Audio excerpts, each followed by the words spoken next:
ఇప్పుడు పార్థసారి గారు sir please మీరు 2 minutes తీసుకోండి సార్. రెండే నిమిషాలు అధ్యక్ష. అందరినీ కంట్రోల్ చేస్తున్నాక మనం కంట్రోల్ చేయలేదు. ధన్యవాదాలు అధ్యక్ష. మీ అందరికీ అవసరమైన రాష్ట్ర ప్రజలకు ముఖ్యమైనటువంటి సమాచారం కూడా ఇస్తాను అధ్యక్ష. ప్రజలందరూ తినేటువంటి ఆహారం ఎంత కల్తీ ఉంది అన్న విషయాన్ని ప్రతి ఒక్కరూ అర్థం చేసుకోవాలి అధ్యక్ష.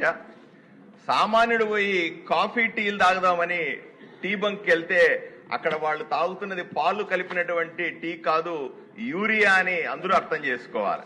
ఎందుకంటే ప్రజలందరూ తాగలిగిన పాలు మన దగ్గర ఉత్పత్తి లేదు అధ్యక్ష. ఆహారం మంచి ఆహారం తీసుకోవాలనే కాయగూరలు పళ్ళు తిందామని ఎవరన్నా అనుకుంటే అదంతా ఆక్సిడోసిన్ అధ్యక్ష, దాంతో పిల్లలు పుట్టరు అధ్యక్ష. పన్నీరు తిందామనుకుంటే స్టార్చ్ కాస్టిక్ సోడా ఉంది అధ్యక్ష, 83% షాంపూల్లో కల్తీ ఉంది అధ్యక్ష. చికెనో ఫిషో ప్రాన్సో తిందామంటే అనబాలిక్ స్టెరాయిడ్స్ ఉంటున్నాయి అధ్యక్ష. హార్మోన్లన్నీ కూడా వచ్చి శరీరం కొల్లయ్యే పరిస్థితి. పోనీ పళ్ల రసాలన్నా తాగుదామంటే అవన్నీ సింథటిక్ కెమికల్స్ అధ్యక్ష. వంట నూనెలన్నీ కూడా మిషన్ ఆయిల్స్. ఇక మంచినీళ్ల సంగతి చెప్పనక్కర్లేదు అధ్యక్ష. 76% వాటర్ బాటిల్స్ ఏవైతే మనం తాగుతున్నామో వీటిలో అన్నింటిలో కూడా కల్తీ జరిగింది, బ్యాక్టీరియా ఉందని స్పష్టంగా కనిపిస్తుంది అధ్యక్ష. ఇక రెస్టారెంట్లో ఫాస్ట్ ఫుడ్ లో సామాన్యుడు శక్తి కోసం భోజనం చేయట్లేదు అధ్యక్ష, రోజు కాస్తంత విషం తింటున్నాడన్న విషయాన్ని మనం అందరూ అర్థం చేసుకోవాల్సిన అవసరం అధ్యక్ష.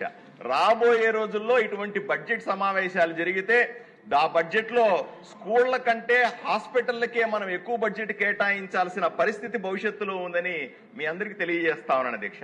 ఇక అన్నింటికంటే ముఖ్యమైన విషయం ఏంటంటే దేశంలోనే కల్తీకి బ్రాండ్ అంబాసిడర్ అయినటువంటి గత ముఖ్యమంత్రి జగన్మోహన్ రెడ్డి గారి హయాంలో జరిగిన భయానక విషయాలు అధ్యక్ష. 2019 నుంచి పరిష్కార మార్గాలు ఒకే నిమిషం ఓకే ఈ డేటా చెప్పి ముగిస్తాను అధ్యక్ష. ఏం లేదు విషయం చెప్పండి, టైం లేదు కదా. గత ప్రభుత్వంలో 2019 నుంచి 22 మధ్య డేటాలో శిక్ష పడినటువంటి 4694 కేసుల్లో 2828 కేసులు ఆంధ్రప్రదేశ్ లో నుంచి అధ్యక్ష. సుమారుగా ఆయన హయాంలో 14745 కేసులు ఆంధ్రప్రదేశ్ రిజిస్టర్ అయినాయంటే ఇవి దేశంలోనే అత్యధిక కేసులు, అత్యధికంగా కల్తీ జరిగినటువంటి ఆహార పదార్థాలు ఆంధ్రప్రదేశ్ లో ఉన్నాయని అధ్యక్ష. దీనికి పరిష్కారం ఒకటే అధ్యక్ష, సిబ్బంది ఉండాల. సిబ్బంది ఆంధ్రప్రదేశ్ మొత్తానికి కూడా ఈ కల్తీని పరీక్షించగలిగే సిబ్బంది పట్టుమని 50 మంది కూడా లేరు అధ్యక్ష.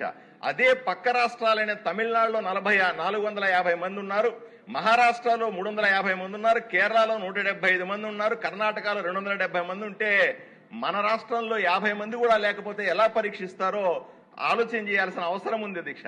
రెండవది టెస్టింగ్ ల్యాబొరేటరీలు అధ్యక్ష. గత ప్రభుత్వంలో జగన్మోహన్ రెడ్డి హయాంలో ఉన్నప్పుడే కేంద్ర ప్రభుత్వం నరేంద్ర మోదీ గారు 3 సొంత ల్యాబ్ని పెట్టుకోమని ఆంధ్రప్రదేశ్ కి 30 కోట్ల రూపాయలు పంపిస్తే దాన్ని కూడా వాడకుండా డబ్బులు వెనక్కి పంపించేసిన ఘనత అప్పటి ప్రభుత్వానికి అధ్యక్ష.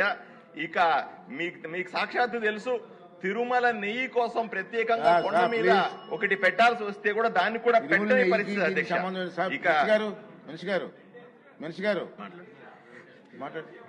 నో మీకు అవకాశం ఇచ్చాం, ఇది ఉపయోగించుకోండి. చెప్పండి. ధన్యవాదాలు అధ్యక్ష. చాలా ప్రజల ఆరోగ్య సంరక్షణకు సంబంధించి చాలా ముఖ్యమైన ప్రశ్న అడిగినందుకు ముందుగా డాక్టర్ పార్థసారథి గారిని అభినందిస్తూ అధ్యక్ష, ఇవాళ ఈ కల్తీ విషయంలో అనుకున్న స్థాయిలో పరీక్షలు నిర్వహించడం జరగలేదన్న మాట నేను ఒప్పుకుంటాను.